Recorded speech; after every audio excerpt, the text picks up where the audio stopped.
The hate is real. The hate is real, Kathy. I see you hating on us from a mile away, Kathy Engelbert. We all see it. You out here trying to find Caitlin Clark. You out here finding the one person who's actually bringing money into this league. What a joke. You're mad that the Indiana Fever are here right now. Y'all didn't expect us to get this far. The WNBA is once again under fire, raising questions about its leadership.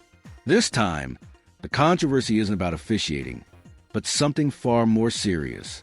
The league decided to punish its biggest star, not for poor play or misconduct, but simply for voicing what countless fans already believe.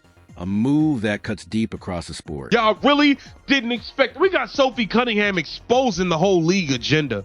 Exposing them. Caitlin Clark mocking them all on Twitter, all on Instagram, everywhere, because they are. Caitlin Clark, the Indiana Fever's once-in-a-generation guard who has transformed women's basketball, was fined $200 for a lighthearted social media joke about officiating. Think about that. The player responsible for sold-out arenas, surging TV ratings, and bringing the WNBA into mainstream conversation was penalized, not for a foul or misconduct, but for typing 4 words. Refs couldn't stop us. What do you think of the league's decision and its approach to officiating? Share your thoughts in the comments. So during the game, we saw here, the Fever players celebrating. I would assume based on the reaction that this was after the Lexi Hull steal and everything. And Caitlin Clark on Instagram commented this: refs couldn't stop us. Elite bench mob. It wasn't for the lack of trying. Glad they're having fun and celebrating like no other teams. Will she get fined for saying that? Yeah, she got. The timing makes little sense. Without their superstar dominating the floor, the Fever have advanced further in the postseason than in nearly a decade. They shocked the Las Vegas Aces in Game 1 of the semifinals, a stunning upset that electrified the league. You'd expect the WNBA to highlight that moment. Instead, Commissioner Kathy Engelbert and her staff focused their attention on disciplining Caitlin Clark over an Instagram comment, missing a golden chance to celebrate the game. When you're on the WNBA's time, or the NFL's time, or the NBA's time, when you're on their time, criticizing the officials, calling out the officiating, I've seen players get fined for that. But when you're on your own time, well, now, other than Sophie Cunningham, Caitlin Clark seems to be the 2 players that come to my mind of players getting fined, criticizing the officials, doing it on their own time, quote unquote, off. Think about it. Rather than celebrating grit, underdog victory, and the Fever rewriting history, league officials acted like hall monitors, patrolling Instagram for minor comments instead of spotlighting greatness. Guys, today, Caitlin Clark got fined $200. Kathy, what do you think you are accomplishing by that?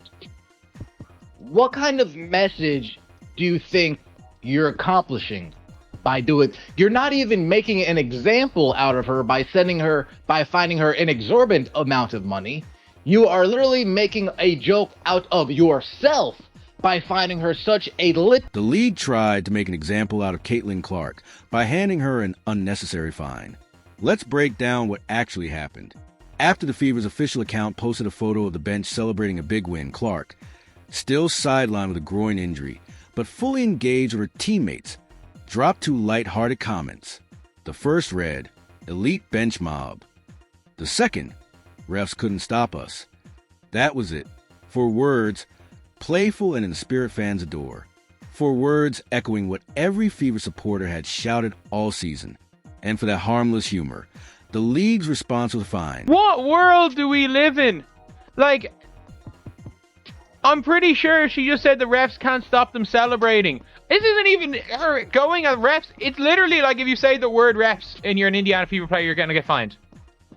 If you say the word refs as a Fever player, the word referees has to be spoken, cannot be said by an Indiana Fever player, otherwise it's a fine. And the worst part is if they got fined for celebrating. So I don't think, only she got fined, not everybody. There's other people on the floor, everything. She's not, like, they're celebrating, the timeout's been called. or the foul's been called. It is what. It's absurd. The league has overlooked cheap shots on Clark all season and ignored hard fouls that would be flagrant anywhere else. Yet suddenly, they discover their authority over a harmless social media joke. That's not accountability. It's hypocrisy in plain sight. We know how this works because Sophie Cunningham has told us how this works. If you talk about the refereeing, if you talk about the officiating, on the InstaFace, on the TikToks, on the Twitters, any of that social media, in the public, in the interview, if you mouth it in the shower, Kathy Engelbert will peek in and look around at you and point at you and be like, you're fined. Even though she won't clean up the officiating in her trash-ass league.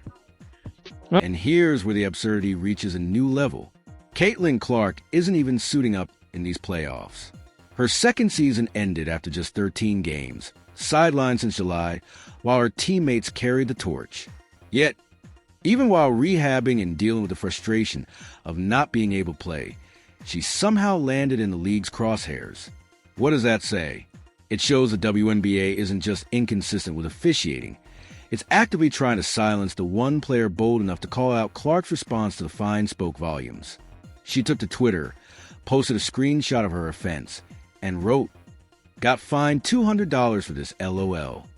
She added laughing emojis and even promised that the Fever's bench would be louder in the next game. That's leadership in action, turning a slap on the wrist into fuel for her team. And of course, her peers jumped in. Sophie Cunningham lightened the mood with a jab of her own, joking that she started a GoFundMe to help Clark cover the league's massive financial penalty. Humor, resilience, and unity, qualities the WNBA should be amplifying, not punishing. WNBA definitely got to play these women more. You got to pay these women more. Because what the hell is a $200 fine? This picture right here is giving me mom-made pizza rolls vibes. Mom-made pizza rolls and everybody. Caitlin Clark was fined $200 for her comments she left on the IG post. She said refs couldn't stop us, meaning they advanced to the next round despite the refs trying to throw them a curveball every game, despite having to play against the refs. And the league said, "Oh hell nah, you gotta run me that. You gotta run me that 200. You got to run me that 200." Here's the truth. Money was never the issue. Clark's WNBA base salary may sit around $80,000, but with multi-million-dollar endorsement deals from Nike, Gatorade, and nearly every major brand eager to align with the face of women's sports, $200 is nothing. For her, it's the equivalent of tossing a penny into a fountain. The sting isn't financial, it's symbolic. The league wasn't sending her a bill, it was sending her a message. Don't challenge us. But here's the kicker. That message backfired spectacularly. Instead of reinforcing authority, the fine revealed the WNBA's misplaced priorities. Rather than addressing the officiating crisis obvious to anyone watching this season, Commissioner Kathy Engelbert's office chose to punish the one player bold enough to acknowledge it. And let's be honest, Clark's comment wasn't remotely inappropriate. She didn't target a specific referee, didn't curse, didn't rant, and didn't directly insult the league. It wasn't personal. It was a witty, four-word observation that echoed what fans were already shouting from their couches. The Fever had overcome both the aces and the officiating. That isn't misconduct, it's common sense. Yet the league decided to turn common sense into controversy. Sophie has got jokes. She retweeted this. That's really going to break the bank for her. Starting a GoFundMe now. Sophie, you got jokes. Hun, you got jokes. Sophie Cunningham Central, all donut. Meanwhile, the problems Clark called out continued to rot the WNBA from the inside. Inconsistent whistles, blatant missed calls deciding games, and referees losing control to the point where every hard foul threatens to erupt into chaos. Players are fed up, coaches are frustrated, and fans are exhausted. Entire games have been derailed by officiating breakdowns. The infamous Fever vs. Sun matchup, which spiraled into 5 technicals and multiple ejections, stands as a glaring example. And yet, rather than addressing the real issue, the league is busy policing Instagram comments. The optics couldn't be worse. While Clark was being fined for a harmless joke, The Las Vegas Aces were celebrating Aya Wilson's 4th MVP award. The contrast is jarring. One of the league's most decorated veterans showered with praise, while the league's most popular player is punished for speaking a true fans already know. That isn't balance. It's a rigged narrative. This goes beyond Caitlin Clark. It cuts to the heart of what kind of league the WNBA aspires to be.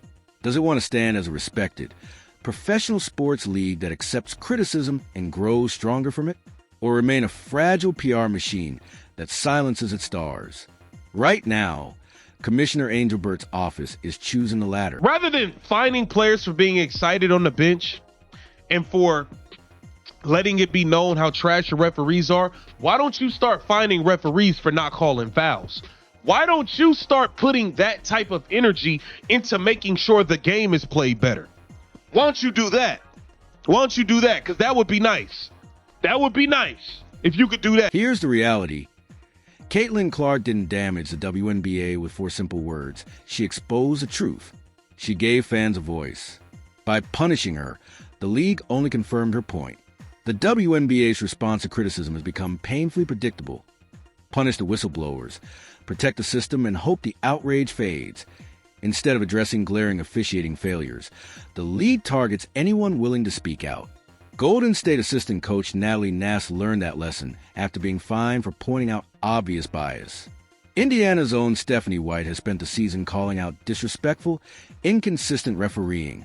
Even Las Vegas coach Becky Hammond, whose team often benefits from favorable whistles, has openly admitted that the quality of officiating across the league is embarrassing.